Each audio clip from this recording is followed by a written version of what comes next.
leader in motorsports coverage, presents Speed World. Try, if you can, to imagine where we are this weekend for the action of Supercross competition.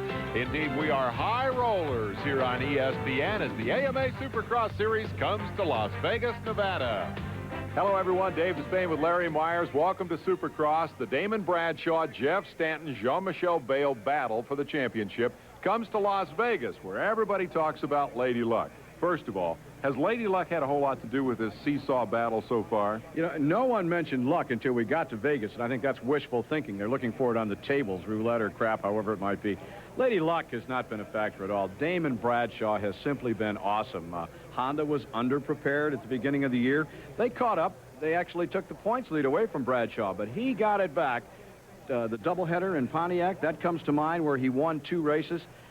No luck involved. He's just awesome. Well, he's been up and down, though, of course. The crash in Indianapolis temporarily took Bradshaw out of the lead. The question now, 3 guys virtually dead even, only 4 races left to decide the title. Good luck or bad luck, now is the time when you got to perform, and that's what's on the mind of our field reporter for this evening, the former World Speedway motorcycle racing champion, Bruce Penhall.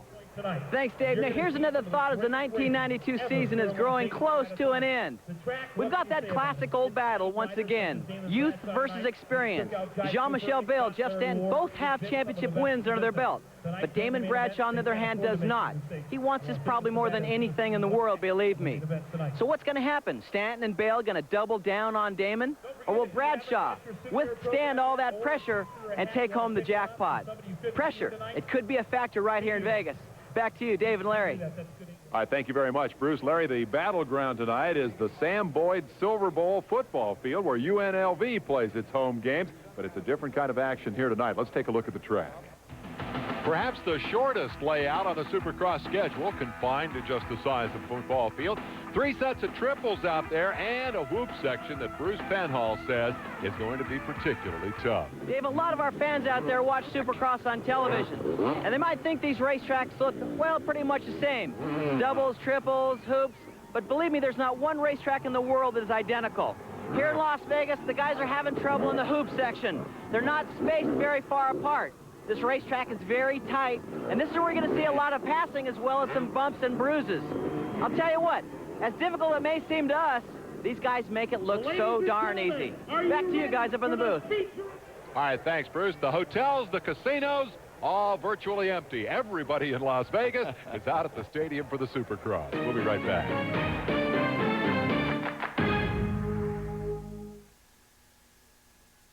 This ESPN program is brought to you by Smooth Bush Beer and easy drinking Bush Light.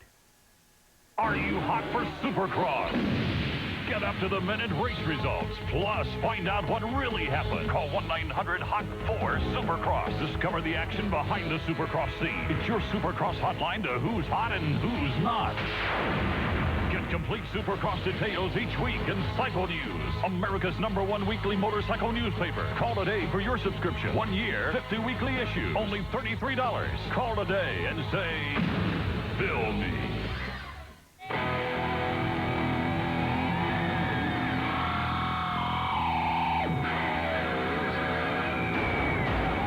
The Suzuki Katana 600.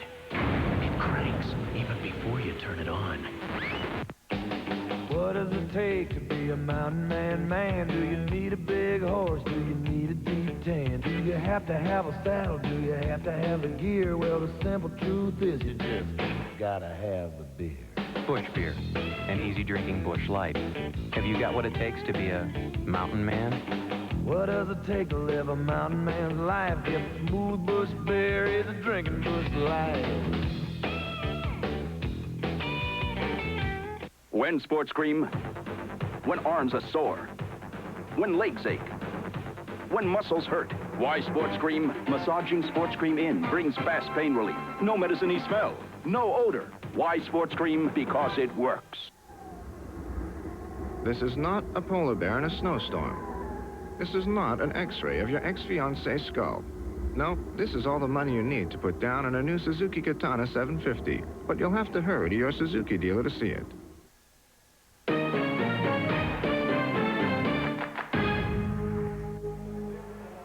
Welcome back to Las Vegas, the city of lights gleaming in the background, and the bright light of Supercross 1991. Jean-Michel Bayle, the series champion, trying to defend his title, but boy, is he in a dogfight. As Bayle prepares to go to the line for heat race number 1, we're going to show you the highlights of the qualifying event that set this field for the championship finale. The charge into turn 1 and a surprise right off the bat. Chris Young out of Hemet, California, number 85, jumps out front for, well, what, the length of the straightaway before he bobbles just and about surrenders the lead. Then he becomes a Honda sandwich. Unfortunately, he was the filling. They went to either side of him to take over the first and second spot. Jean-Michel Bayle jumping out front and taking Jeff Stanton, his teammate, along for the ride. Bear in mind, they are second and third in the series standings as we come to Vegas, behind Damon Bradshaw. Number 59, Michael Craig, has a good start. He is fourth behind the 30 of Larry Brooks. And remember, the top 4 have direct transfers to the championship finale. Bayle made this one look pretty easy, Larry. You know, that's kind of a rarity, too, when you have Jeff Stanton pushing you from the number 2 position. But Stanton seemed content at the time, you know, to take that second place, Dave, and that kind of surprises me. He likes to run up front and throw dirt in the face of the guy that's leading if he can make the pass. Doug Dubach representing Yamaha's hopes, number 12, moving up and challenging Brooks here. And there was a fair bit of shuffling in the race for third and fourth among Dubach, Brooks, and Craig. And there you see Dubach all the way up, bouncing off the hay bales. Out front, Jean-Michel Bayle on cruise control as he just heads for the checkered flag with no serious attempt from Stanton to get around. Craig moved up to take over the third spot late in the race, and so the king of the Mickey Thompson Ultracross Series will get a chance to do the Supercross thing here tonight. Bayle turning for home, taking the checkered flag and winning qualifier number 1, and somehow I have the feeling that the rest of the evening will be more exciting than that. Stanton well, taking the I would hope spot. so. We didn't see an awful lot there. Bayle, Stanton, Craig, and Brooks, top 4. Let's go to Jean-Michel Bayle with Bruce Penhall. Jean-Michel, good thing you got that first heat over with. Good win. Yeah, you know, I got a very good start. I know I was very fast, but, you know, it's very hard to take a good start right now. And, you know, I got the start, so it was no problem after. Now, how's the racetrack so far? It looks like it's very tight, and that hoop section looks to be difficult. Yeah, it's very slippery. It's very easy to crash. And, you know, I think in the main event, he's going to be the strongest guy, and the guy's going to stay on the bike, going to win. Nice heat win. Thank you. Bayle, the champion. Here is Bradshaw, the man who would like to dethrone him, along with his teammate Jeff Emig, preparing for heat race number 2. So 2 more Yamahas to go up against the Hondas here. And as the gate drops, we'll see what Bradshaw has brought to town. He swapped the last 2 races, a doubleheader in Pontiac, Michigan, and moved back into the championship point lead. The launch and the charge to turn 1. Bradshaw, number 4, is, well, not mid-pack, but not a whole lot better than mid-pack. As out front goes number 9, Jeff Matasevich. The Kawasaki rider coming back from the broken leg has a great start. And there's Mike Kudrowski making a move on number 3 with Bradshaw hot on his heels. This will be interesting because there's a little bad blood here. Well, a little bad blood? I think there's a lot of bad blood. Matasevich and Bradshaw. And I'll tell you right off the top, folks, that Bradshaw is going to make this pass on Kudrowski, and he is going to catch up with Matasevich. That's when the fun starts. The 2 of them have been at war, I think, for, what, the last 5 or 6 years, Dave? That sound about right to you? I would say that's fair. And every race, it seems, the enmity deepens between the Yamaha rider Bradshaw and the Kawasaki guys. And I'm not quite sure where it stems from, but Bradshaw is just convinced that they're messing with him, that they're doing everything they can to disrupt his championship hope. And they, on are. the other hand, claim not guilty. But in any case, it does get interesting and very, very heated here as the 2 Kawasaki's run out front, and Bradshaw, determined to get around them and take the heat race victory, starts to put the pressure on through the tabletop jumps and the whoop-de-doos. And here's Bradshaw alongside. He's got the speed, it appears, but he doesn't have the inside line. Look at that cut back in the Boy, pass. that was some kind of move. Kudrowski went wide. He knew Bradshaw was out there. He went wide to take the line away. Bradshaw saw it coming, just squared the corner off, squirted underneath him. And now, here's where the fun starts. The 2 arch rivals, the enemies, and they are enemies. Make no bones about it. Bradshaw putting a big launch off that jump to try to get that gap closed down. This rivalry, I guess, was inevitable. In 1989, Matasevic was the Western Region 125 champion in Supercross. Bradshaw won the Eastern Regional title. They are on rival factory teams, and now they have at it here in the Silver Bowl in what would prove to be an evening-long and very exciting confrontation. Actually, Dave, the rivalry goes back to the days of amateur Supercross. That's where they first started bumping heads.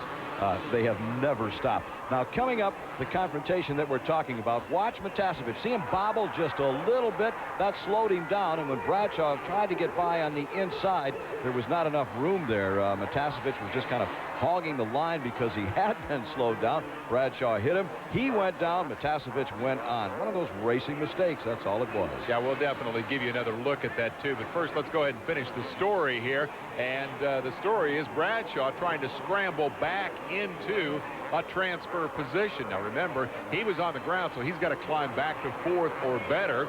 And he ends up battling with his teammate Emig here. Easily rails around the outside of Jeff. And as the white flag flies, Bradshaw has re-earned that qualifying spot. Matasevic, whose little bobble triggered the incident, managed to remain on his wheels, comes to the checkered flag with room to spare over his teammate Mike Kudrowski. Bradshaw pulled off one more pass on the final lap and finished third, with Brian Swink getting the final transfer. Let's go to Bruce Penhall with winner Jeff Matasevic. Chicken, what a first heat for you, huh? Did you feel what happened right behind you?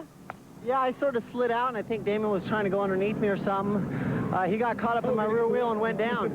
Yeah, this little left-hander seems to be getting a little bit slick. How about the hoop section? Is that any bother to you at this point? Yeah, the whole track's pretty slick. You got to really watch what you're doing out there. I think it's probably a little bit easier to follow someone and let them discover how fast you can go into something. A repeat in 1990, hopefully tonight? I sure hope so, Bruce. Get after it. Thanks. Another look at the incident. See right there, Matasevic gets sideways. Bradshaw is already committed, can't slow down in time to miss him. Bradshaw is on the ground. Let's go to Bruce Penhall with Damon Bradshaw. Damon, that first heat, you really didn't make a great hole shot, but you had to work hard to get right up there with Chicken. Now, I must have been in the best seat of the house when that accident occurred. It looks like he kind of overslid a little bit, and you were kind of diving underneath him and just caught his rear wheel a little bit. Is that what happened? Yeah, that's what happened. You know, we went in there, and I had the inside, and I was in the position I wanted to be. But, you know, when he broke loose, there was not really anywhere for me to go. I tried to get out of it, but, you know, there was no way. I went down and got back up and, you know, qualified. I tell you what, though, I mean, you had to work hard because once you did crash, you went back to about 8th place, and you did get through to the final. I mean, you're having to work hard.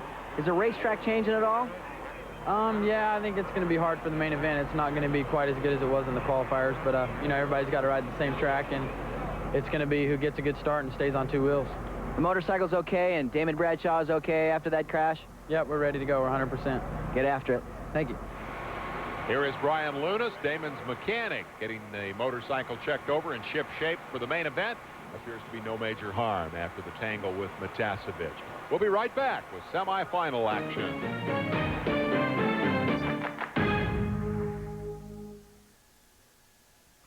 Now is a great time to buy a home. And now, for the first time ever, you can tour the area's finest properties on Cable Marketplace, Channel 17, anytime, 24 hours a day. From starters to estates to commercial properties, Cable Marketplace presents the very best. Every day is open house on Cable Marketplace for better living. Oh, Gabriella Sabatini, where's your serve? In your face. Hey, Roger Clemens, where can I catch a rocket? In your face. ESPN, your face. Sports fans turn to ESPN first because great sports are always in your face. In your face. In your face. ESPN, your face. ESPN is in your face right now on Channel 34. Brewing on ESPN.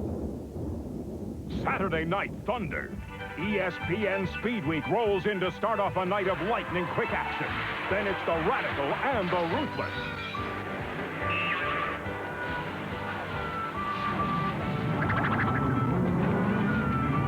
And the rumble-tumble excitement of live USAC midgets and sprints.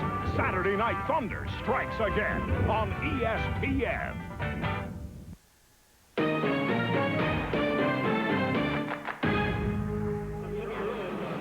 riders are into tonight's main event via the heats. 10 more will go from the semifinals.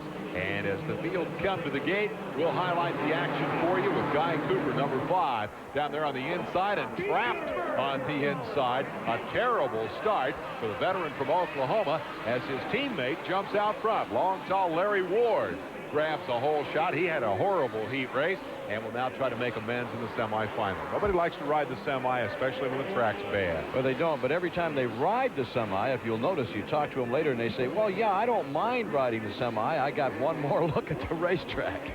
Indeed, the top 5 again move up, and I want to call your attention to number 6, Jeff Ward. He takes the different line down through this set of whoop-de-doos.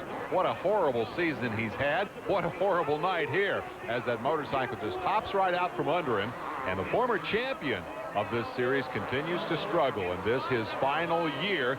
He is retiring at the end of the campaign. This was to be the farewell tour. It has been a Ward disaster all season.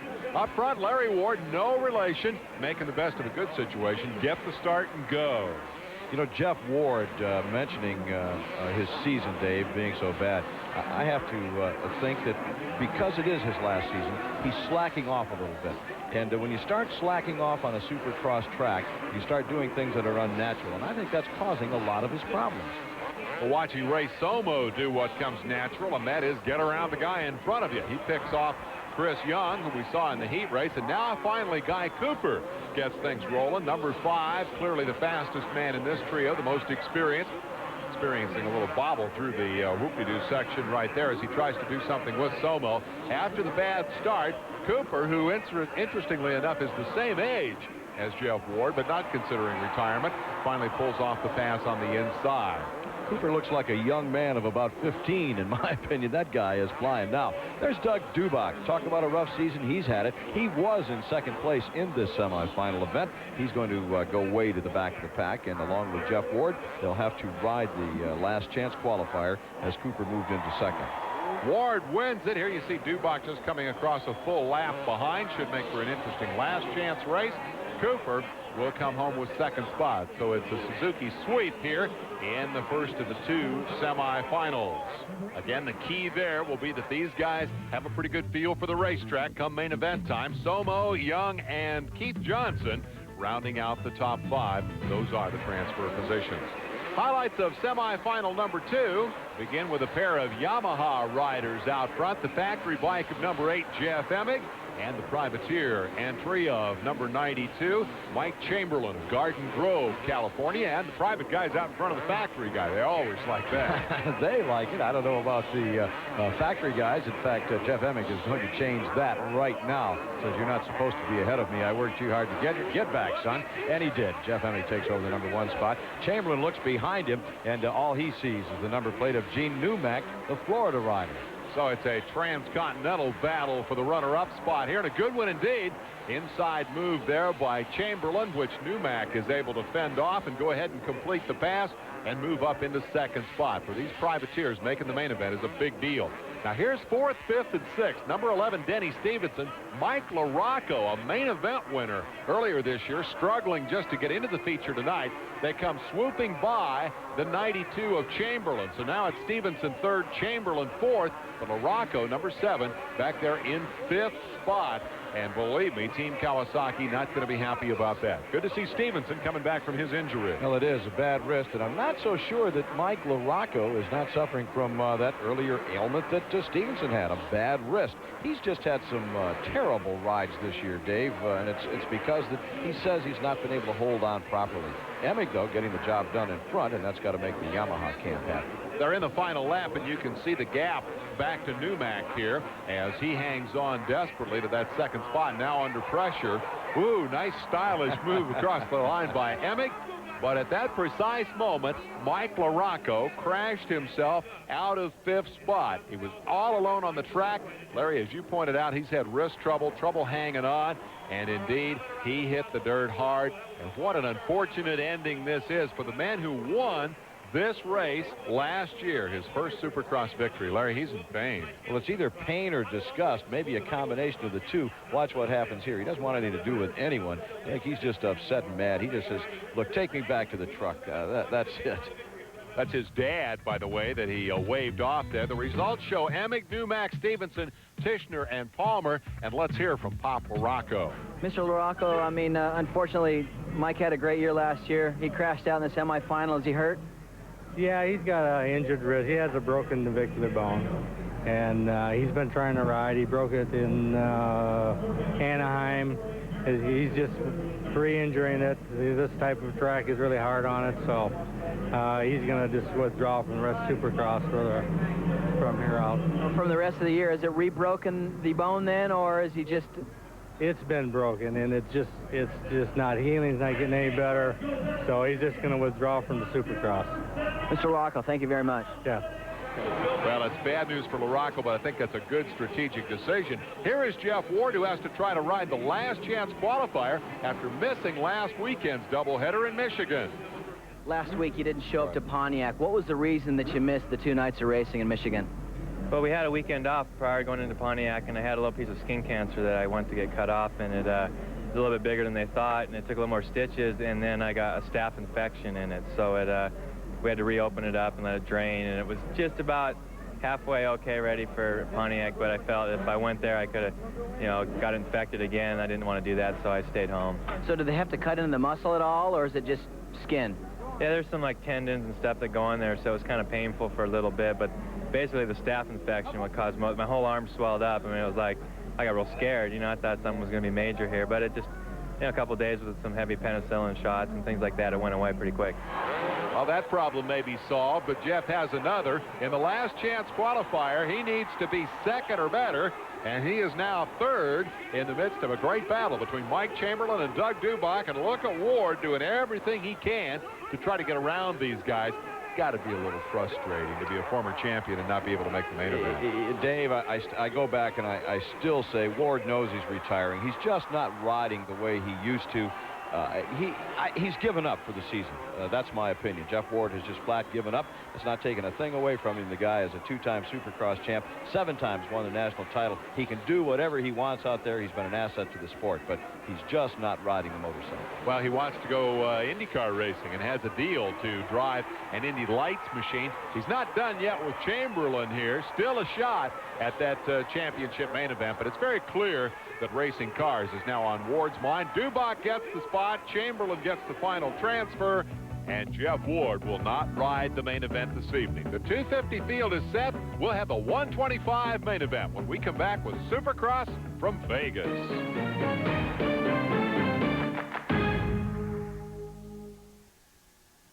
Morning breath. As soon as I have my coffee, it's all gone. Whether you admit it or not, it's a problem. Okay, I have morning breath, but it doesn't bother anyone. Don't be so sure. Mine's not so bad. Morning breath's not as bad as you think. It's worse. So get Scope. Its 2 powerful ingredients kill 90% of the bacteria that cause morning breath. Was my morning breath really that bad? There's no denying morning breath, so save your breath with Scope.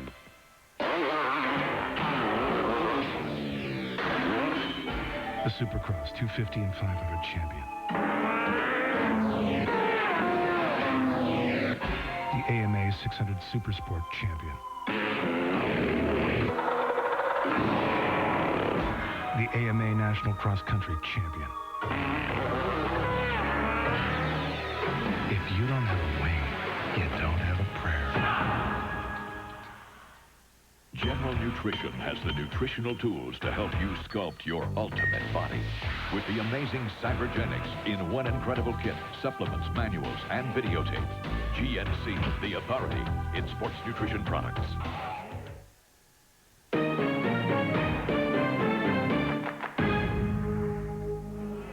Back in Las Vegas, big crowd on hand down at the far end of the Silver Bowl, the starting gate.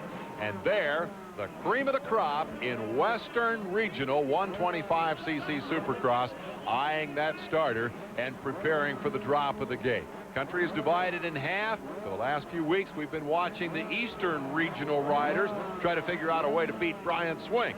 Here tonight, they have a similar challenge for the Western guys, and that is to whip Jeremy McGrath. McGrath comes in with 3 wins in the last 4 starts, and so as the field come to the gate, that's the guy we'll be watching for. Ready to go with the first main event of the night. There's the launch down to turn number 1, and boom, right off the bat, Tommy Clowers plows his Kawasaki through the hay bales and picks up a stream of banners for a souvenir, and boom, just as quick, Chris Neal is on the ground. His Suzuki is in trouble, and out front, number 1, Jeremy McGrath. Well, you said it at the outset. They're all chasing and going to be chasing, I think is what you said. Now it's being proven. Jeremy McGrath, winner of 3 of the 4 Western regional events so far this season, and he has done it with ease. Now, the young man right behind him, number 22, that Pro Circuit Peak Antifreeze Honda, their teammates actually, Buddy Antunez, has shown signs of greatness, shown signs of being able to ride with McGrath, but unfortunately, he's not been able to ride with him the duration of the race day. A whole shot for Jeremy McGrath. Bad news for the rest of these troopers. It's going to be interesting to see a matchup between this man and Brian Swink in the upcoming Dallas race, because Swink has done in the East what he's doing in the West. Here's the race for 3rd and 4th. Local boy, 37, Jimmy Gaddis, from right here in Las Vegas, challenged big time by Ryan Hughes, and it's good to see Ryan back in the hunt. Well, it is. An injury has kept Ryan Hughes on the sidelines, he and his Kawasaki, throughout most of this season, but he certainly is showing no effects of the injury right now as he's challenging Jimmy Gaddis, the local favorite, for position on the racetrack. Inside move by Hughes, and he's got the spot. The Vegas fans don't like that a lot. That will drop Gaddis back to 4th position. This is a swap of 3rd and 4th that you're watching here, and it's about to become a 3rd, 4th, and 5th battle. Number 69, Kyle Lewis, the California Charger, closes up on that battle with a daring double jump there. He just about came up short, and that could have been disaster. Instead, he managed to hang on, and he hopes to mount some sort of a challenge here to Ryan Hughes and Jimmy Gaddis. 3rd, 4th, and 5th, the issue. No battle up front as the Peak Antifreeze teammates start running away. Again, a bobble by Lewis. He's pushing really hard. He definitely is pushing hard. Here comes Gaddis. Notice the 2 different lines. Hughes favors the inside. Gaddis going way to the outside. No particular advantage that I can see, but usually if nothing is happening on the racetrack, if you're not challenging, you'll find the 2 riders would be following each other, because one of those lines should be smoother and better. Let's give Factory Phil Lawrence, number 65, a call. He comes up to join the quartet. Here's Gaddis. Whoa, big jump, and he's back in front of Hughes. Nice move by Gaddis. He's back to 3rd, and now here's Kyle Lewis moving around Hughes. Whoa, and here comes Lawrence leaping into the picture, and just as this happens, number 22, Buddy Antunez, has run off the racetrack. He's back in the middle of this pack. Antunez, number 22, was 2nd. He's now 3rd behind Jimmy Gaddis. Here is Antunez. It was a little off-course bobble, no big deal, except it cost him a lot of ground. So now it's a 5-man battle for position. Gaddis, Antunez, Lewis, Lawrence, and Hughes in a 5-way fight for 2nd. Way out in front, he's long gone, Jeremy McGrath, but what a battle for this number 2 position. The crowd is just on their feet, hollering, of course, for this young man, Jimmy Gaddis, holding down that number 2 spot. Antunez had a huge lead. Whoa, and Antunez, wow, what kind of problems he is having. That's the 2nd time tonight he's run off the track. That one is going to be a disaster. He's going to be out of it now. Antunez lost his grip on the left handlebar and just spit himself into the hay bales. He is way back now. Take another look. Now watch this. He comes down to, that's it, just jerked. He hit so hard that front end slammed into the ground, and it jerked the handlebar out of his hand. And, boy, he's lucky he didn't get hurt out of that one. But he's up back on the racetrack, but he certainly is out of contention. That leaves Gaddis and Lewis to race for 2nd and 3rd, while Lawrence and Hughes have at it for 4th and 5th. They were behind Antunez when he crashed, so they lost a couple of bike lengths. There goes Lewis. Move by Lewis. Kyle Lewis takes over the number 2 position. This is some kind of a scrap. Look at this. All 4 of them are still in contention for that number 2 spot.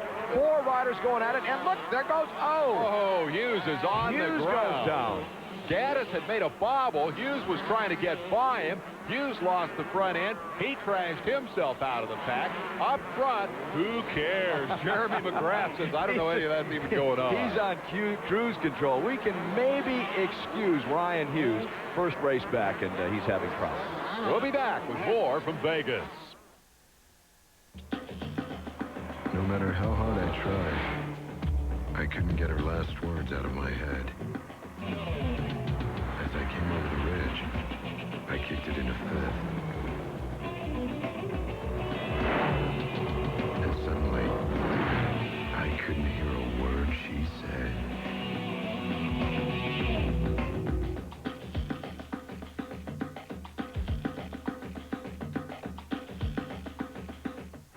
Mom's car really sounds great. I know. I just changed her spark plugs. You changed her spark plugs? Yep. What kind of plugs do you use? NGK. No kidding. You know, most car makers use NGKs. I use them in my race car. That's where I got her new engine. Now Mom's really gonna like me best. I don't think so. NGK spark plugs. Right from the start.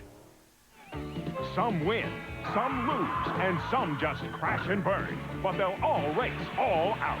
Don't miss the high-speed excitement of the Champion Spark Plug 500, Sunday afternoon live on ESPN.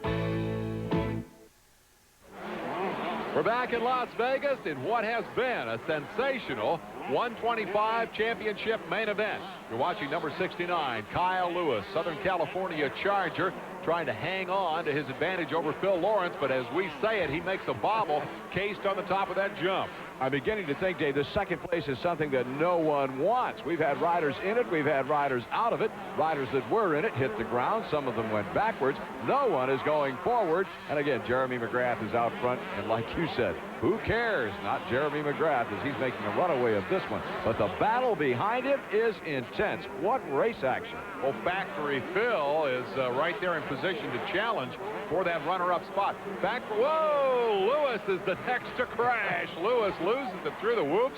He's on the ground. Factory Phil takes over the runner-up spot. Lewis with a great recovery here manages to hang on to third. Gaddis is fourth behind him.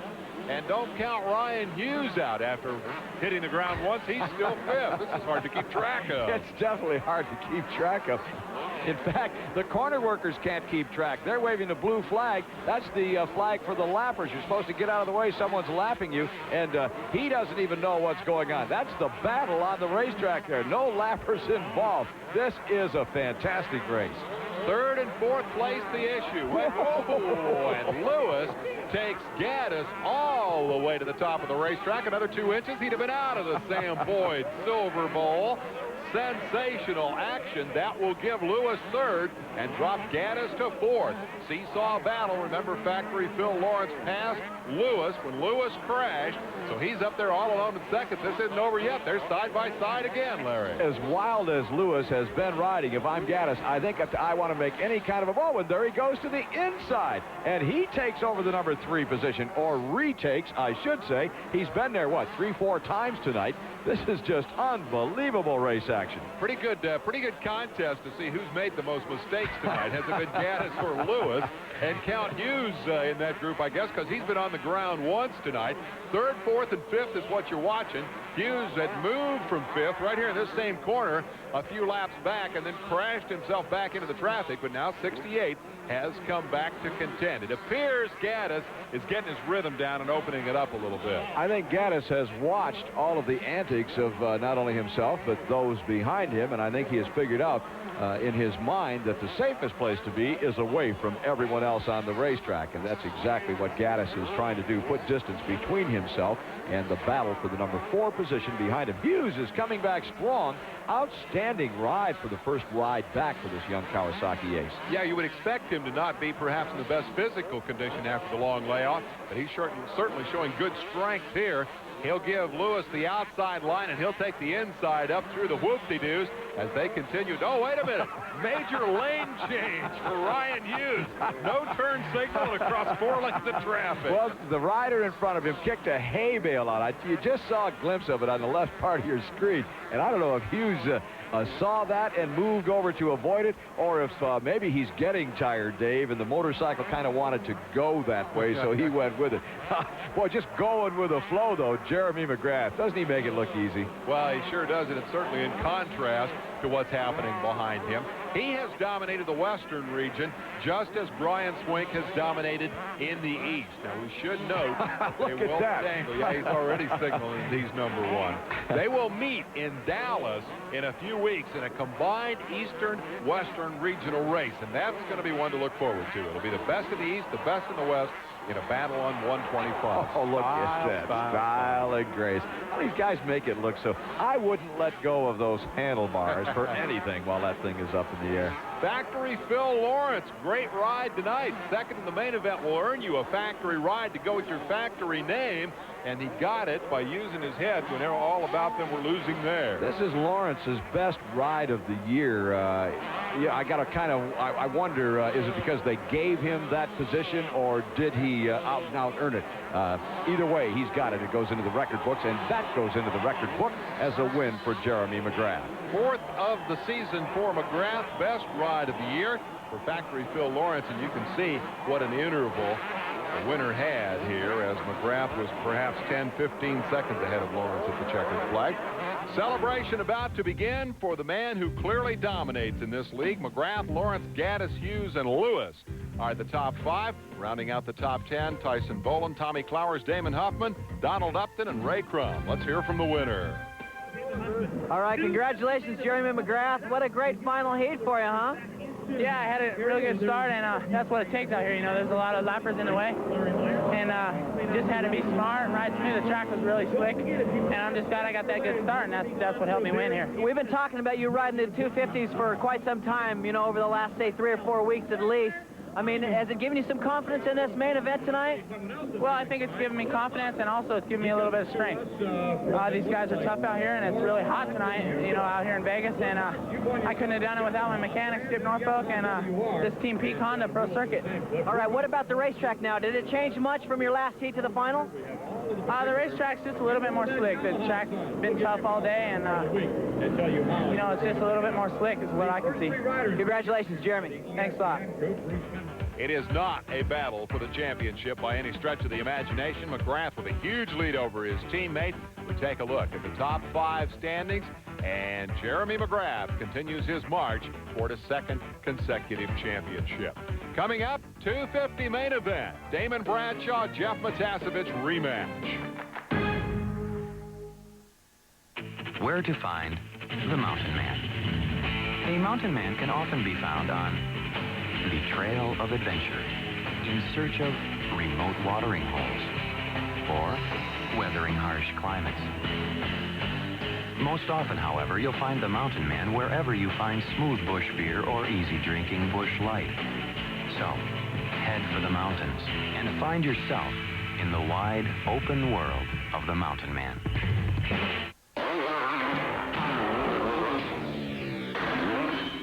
The Supercross 250 and 500 champion. The AMA 600 Supersport champion. The AMA National Cross Country champion. If you don't have a wing, you don't have a prayer. I scream, you scream. We all scream for ice cream. We all scream for ice cream. Yeah! Thank you. Hershey's chocolate syrup. When sports cream, when arms are sore, when legs ache, when muscles hurt, why sports cream? Massaging sports cream in brings fast pain relief. No medicine-y smell, no odor. Why sports cream? Because it works.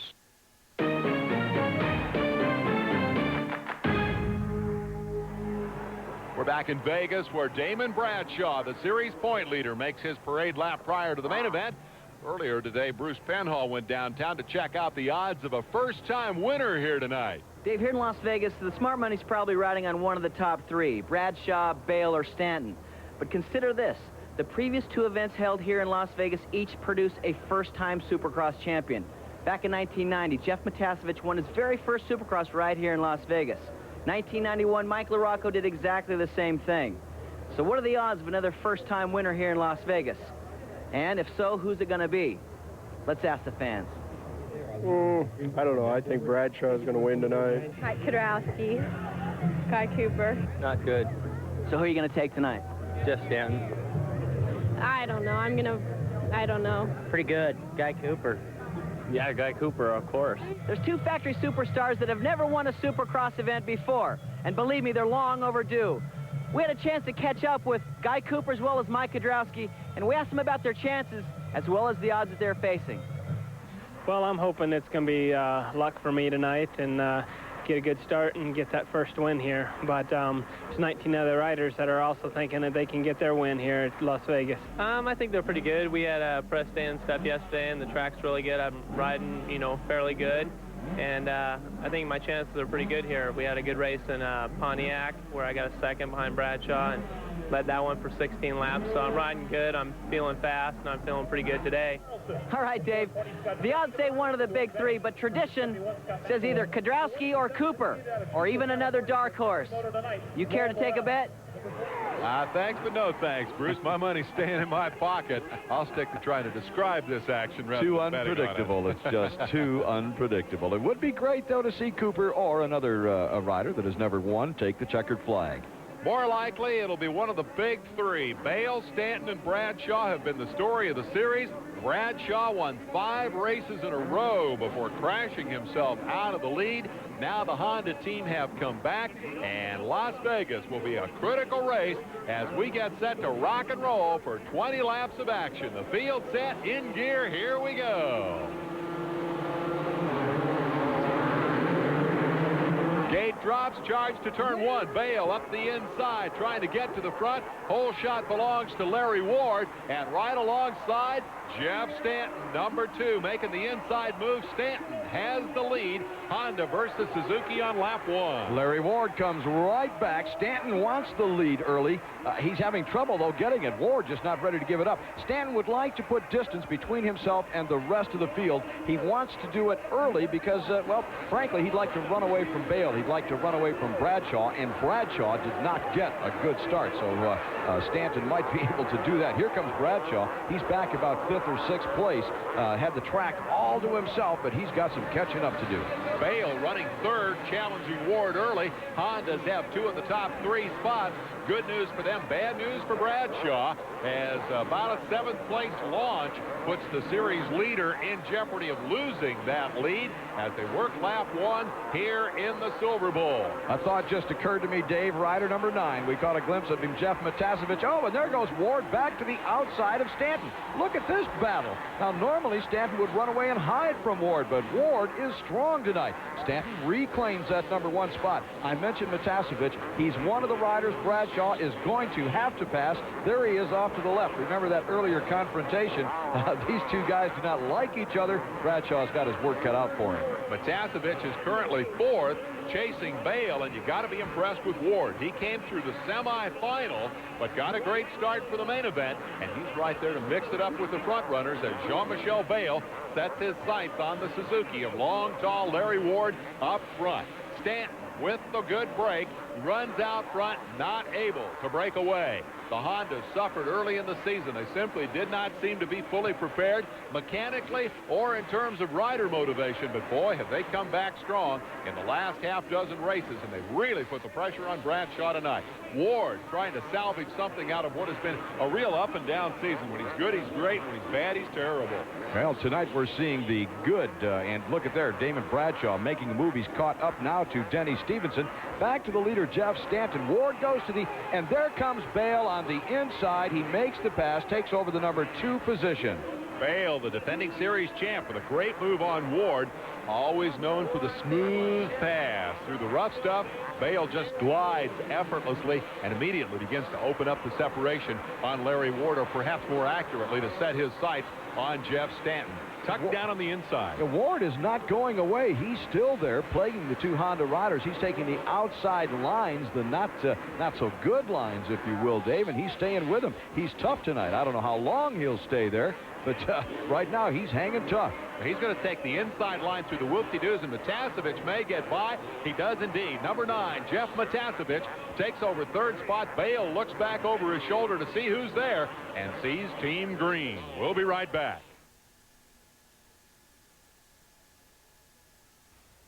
Meet Nick, a second grader at Spring Ridge Elementary. Born with multiple disabilities, Nick faced a life filled with barriers. The ARC, a United Way agency, provided services for Nick's family, such as special equipment, counseling, and educational support. Now Nick attends his neighborhood school with caring friends. Thanks to support from the ARC, Nick has the opportunity to work and grow with those who will share his future. Your United Way dollars allow agencies like the ARC to help build bright futures for children like Nick. How to make an instant million. Buy the right real estate. Invest in the right stock. Or play CNBC's Wealth of Information game. Just match a game piece in TV Guide or your cable bill to special announcements during CNBC's The Real Story and Real Life every Wednesday night in June. You could make an instant million. Then again, you could try to invent something. ESPN's cooking up a Tuesday night special of Surf and Turf. A sizzling serving of hot summer nights is a tasty appetizer.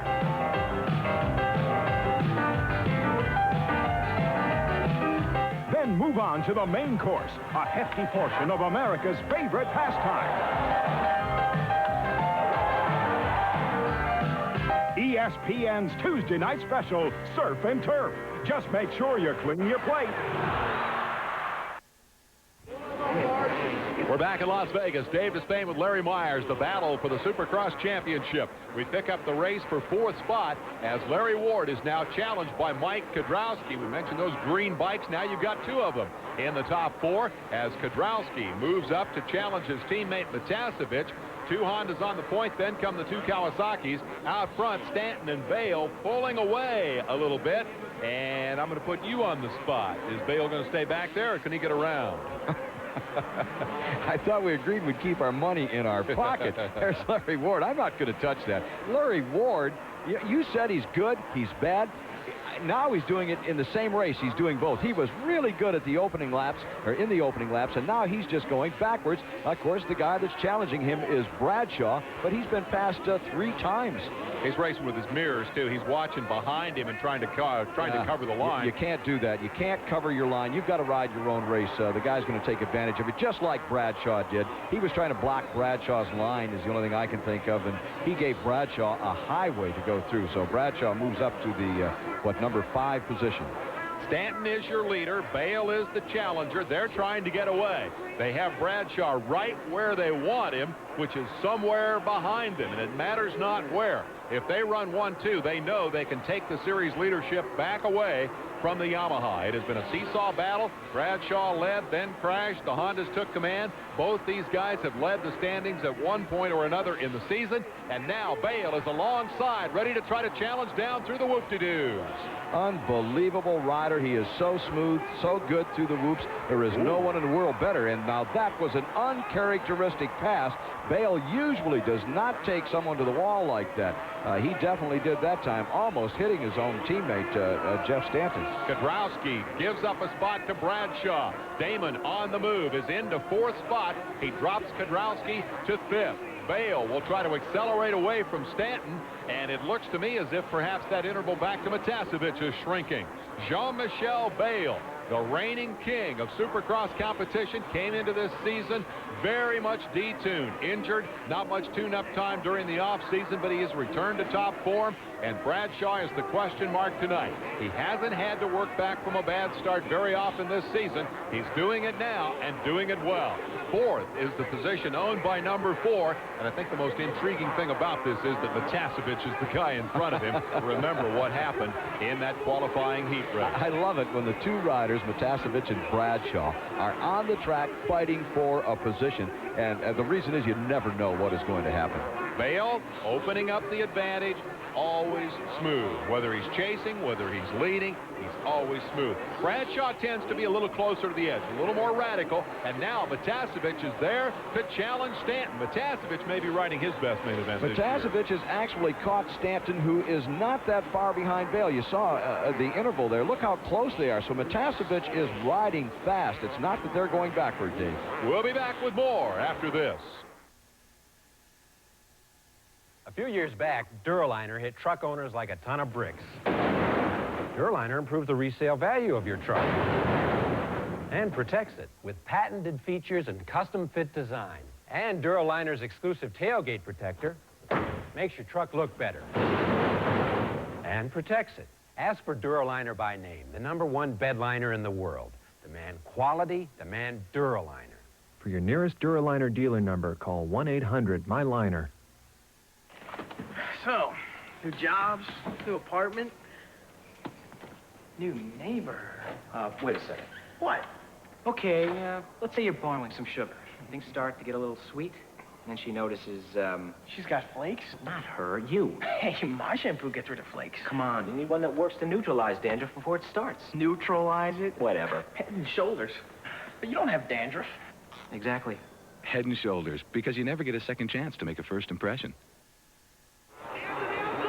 The Silver Bowl in Las Vegas is the battleground as Jeff Matasevich feels the heat from his old rival, Damon Bradshaw. Bradshaw rear-ended him when Matasevich made a mistake in the heat race.